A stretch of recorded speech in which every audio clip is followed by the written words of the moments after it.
What's poppin', y'all? It's Deidre, and I'm back with One Shot Game. You already know what time it is. You get one shot at life and a lifetime to learn all the game you need to succeed and change your life if that's what you're trying to do. Shout out to all my newest subscribers. Y'all the real MVP. Y'all the reason why I do this. Y'all the reason why I keep coming back with more stories to tell y'all. Keep making sure y'all subscribe, share, comment, and let me know what y'all want to hear. So this topic of this video is going to be on the time we got left in Oakland by Sleepy D, me and my best friend at the time. Now again, I'm not going to say nobody's name if they're not a mainstream person, because a lot of people haven't healed their wounds. Some of them are still dealing with life, and some of them are still processing the things they went through and had to go through in order to get where they are today. And they might want to come back and tell me I'm this, I'm that, and the third, and I ain't got time for that. Say nobody's names, except if they're already mainstream already. So back in my days, from like 2003 to maybe like 2010, it was a lot of pimping and hoeing going on, like period. There's not one, probably one female in Sacramento that I know that hasn't, sold the crotch at one point in their life, whether it was for some money, whether it was for, you feel me, a nigga, or whether it was for their own benefit or whatever, or whether it was for love. Whatever they was looking for, at some point you had to give it up. If you was looking for something, you learned to use it to your advantage. You get what I'm saying? So around this time, I didn't have no kids. I was maybe like 2019 at the time. My best friend at the time was, your average light-skinned mix, white and black, you feel me, with the pretty hair. And that's what niggas was into in those days. You know what I'm saying? If you was that light-skinned, light bright with the long hair, all the niggas wanted you.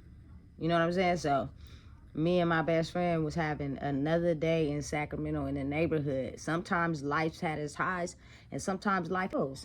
So around this time, we wasn't doing nothing but, just waking up, smoking weed really, and chilling. That was it. Staying at her mom's house at the time. And she got her own car. And is the type, like, due to the fact she had, at the time, my best friend at the time, we're not best friends anymore. But at that time, her pretty stature about herself and, carrying herself and the light-skinned, she liked to fuck with all the boss niggas.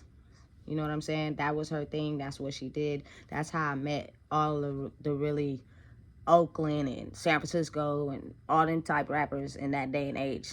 Because that's the type of thing she was on. And she was fucking with Sleep. I don't know how she got introduced to Sleep. I don't know, how she met him or whatever. Probably on social media. Was fucking with him for a minute. Now, don't get me wrong. I kind of know my best friend in the aspect of, sometimes you are willing to give up the cat in order to think that, you're going to find love, or you're going to be with a nigga, he going to make you his girlfriend, this, that, and the third. In age, it was all about pimping and hoeing. Niggas wasn't trying to be with no girl. They was trying to get some money. As you feel me, we probably was trying to get some money too. So on this particular day, we wake up, we get dressed. She tell me, like, what, Sleep finna come.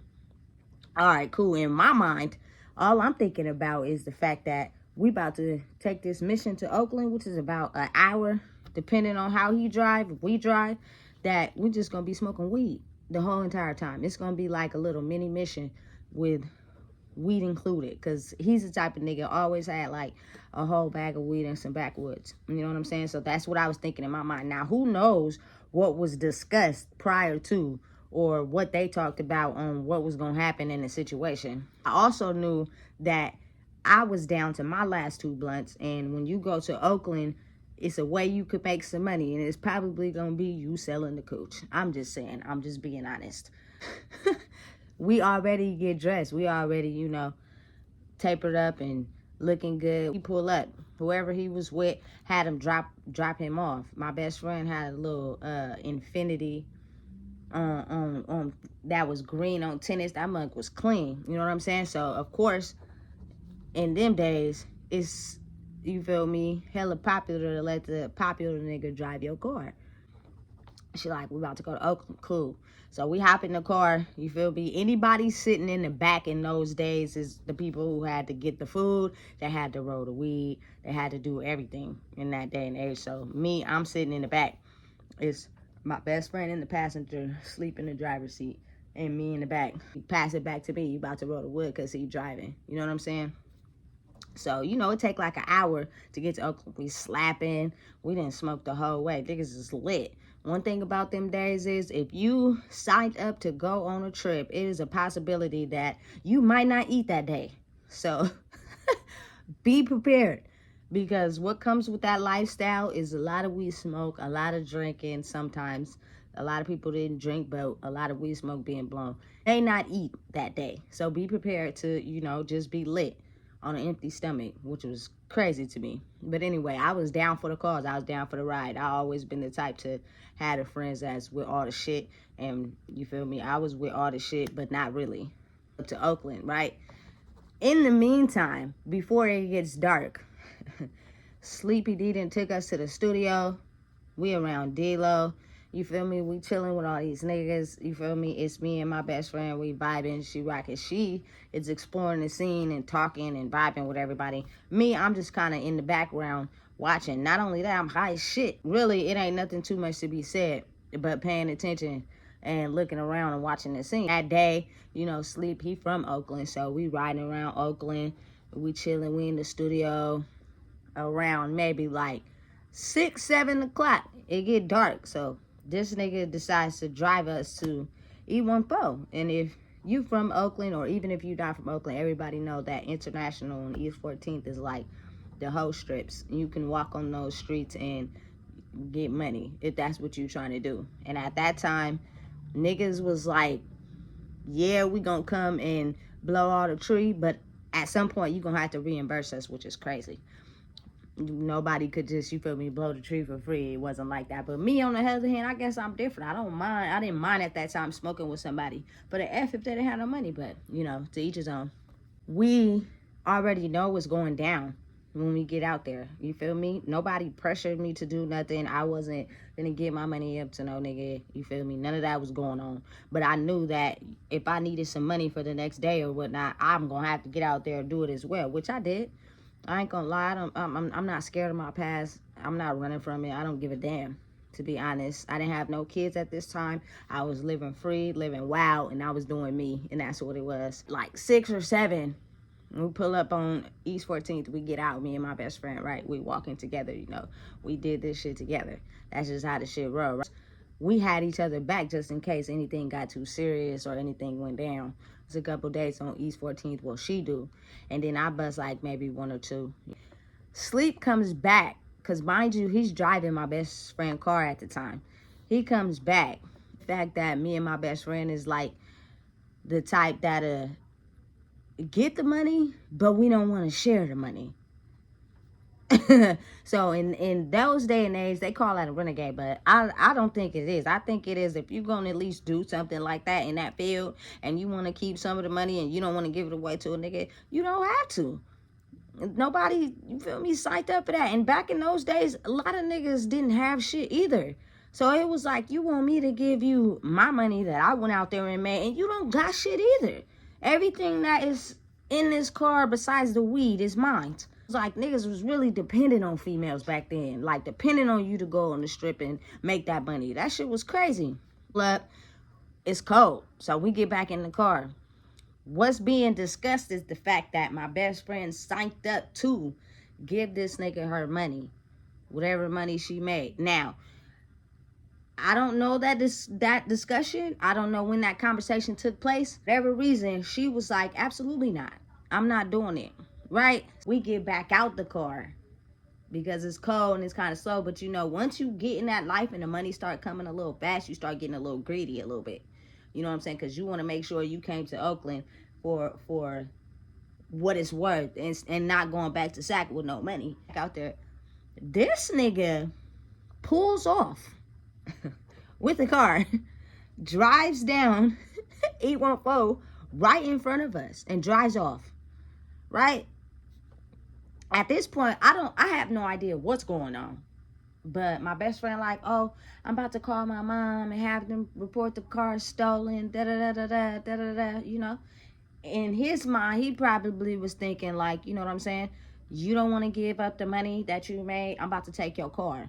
And y'all ain't gonna have no way to get back to Sacramento. Don't get me wrong, niggas is grimy and ruthless in this era, in this time. Because mind you, niggas was broke too.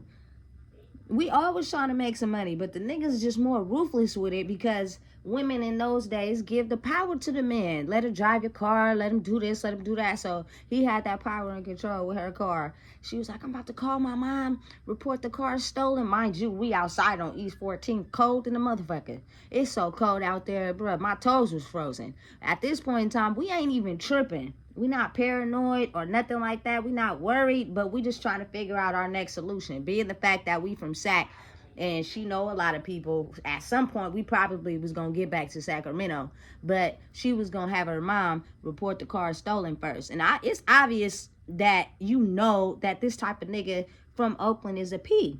So she had her guard up a little bit and kind of like aware that, you know, at any moment could happen. Cause you thinking probably this your nigga and you probably gonna be his bitch or whatever the case may be, but y'all had a whole arrangement before we even got in the car of you coming out here to make some money and you giving it to him. But that's between y'all. You get what I'm saying? So we ain't even tripping. We cool. Not only that, we high as fuck too. So it's like it's slow motion. Okay, what's the point of getting rowdy and all hyped up? Gotta remain calm. Because that's the only thing we can do in this type of situation. It's not like we can get rowdy. We don't got no car. She did whatever she called him and said whatever she said to him, because mind you, she down the street now a little bit a ways and I'm down back this way, because not only are we trying to attempt to make some money, we trying to figure out why she's talking to him. Whatever she said to him, he comes back. We get in the car. Mind you, when niggas is mad or niggas got an attitude, the whole car gets silent. Not only that, when niggas is high, nigga, everybody in the car don't say shit. Don't say shit. You already knew what the stipulations was to this type of situation. You chose not to abide by them. So I had to juice it up a little bit and scare you. So you can know next time don't play with me. Which is what I got from this nigga doing that. I've been like, you know what? I'm smashing off with this car. I'm about to go sell it. I'm about to go sell the parts. I'm about to go do whatever with this car. And y'all just gonna have to figure out a way to get back to Sacramento. Because you had me coming out here thinking you was gonna pay me and you didn't. He could have been that nigga, but he wasn't. And he came back. We got in the car. Like I said, it was quiet as hell. Nobody was saying nothing. We end up staying up all the rest of those hours, smoking weed and chilling. You know, people do got a heart at some point. So maybe he must have felt like I'm not gonna do them like that, or you know what I'm saying? Maybe behind the scenes, I'm a nigga, I could get my own money, or whatever in his head that was going on is the fact that he came back, because he could have left us. So them whole next couple of hours, it's like 1 or 2 in the morning. Them whole next couple of hours, we just smoking, we in the studio, we chilling. Come like 8, 9 o'clock in the morning, we headed back to Sac, right? We headed back to Sac, because it was never y'all finna stay with me and chill for a couple of days. It was all almost like, you know, this is the day, this is the situation, pay me or pay me no attention, and then I'm about to take y'all back to the house. Back to Sac like 8, 9 o'clock. The toll booth come up, right? He like, listen, one of y'all gotta pay toll. If one of y'all don't pay toll, we not going back to Sacramento. You know, see how people will make sure they hold on to their money before they dish it out, not knowing you know they made some money, and then expect you to dish out the money. Look at me like, give up the money, woo, woo. But I know she has some money because you bust more days than me. So I know you had some, so you made me cough up what I had so that we could get through toll to come back to Sacramento. Mind you, I was tripping at the time because I think it should have been a joint effort. We both should have went in and paid for it instead of you looking at me to pay for it when I know you got money too. Get back to Sacramento. That's all I was worried about. For 2 days, I was tired. All the way back to Sacramento, we get back to her house. He had somebody come pick him up, and now we back to square one, which means we gonna take the money we got, put it together, go and get some food, get some more weed, and we gonna start this shit all over again. Attention, because if you don't pay attention to nothing at all, I'm gonna tell you right now, be safe when you going out on the streets with these niggas that expect you to pay them. And you knew that was agreement you signed up for. But now you want to get in the car and act like you ain't trying to pay these niggas. These niggas was stop down peas at this time. Like, money was the motive and money was the mission. Yeah, I'm gonna get y'all high. Yeah, I'm gonna get y'all lit. Yeah, we gonna chill and go to the studio and listen to music. But at the same time, I need to leave out of here with some money. That's the plan and that's the mission. Never really trust anybody, right? She got in the car, completely flipped the whole script. I'm not giving you nothing. Now, what was said and done once we got back to Sac and I got out the car and they stayed in the car, who knows? Private conversations are discussed amongst two people without other people in the car. I'd already got out already. I really know if she gave him some money or not. I don't. But at that time, what I seen when I got in the car is that she wasn't giving no money up. But it's a possibility that she could have. Very well could have. No, was discussed between two people. So I say all that to say, be wise and be careful. It's not a game.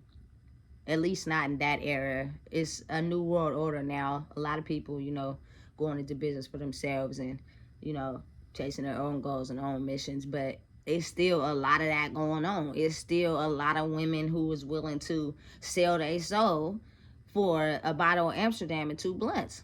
Possibly is gonna go with that nigga. Next thing she knows, she gonna be in Oakland on the East 14th and International. Either one, making money because she didn't drink this nigga bottle and smoke this nigga weed. And all he said was, oh, let me get your number. I'm just your friend. Be careful. Be wise and pay attention. Because it's real out here in these streets. And this is Deidre, One Shot Game. If you don't know, you just found out today.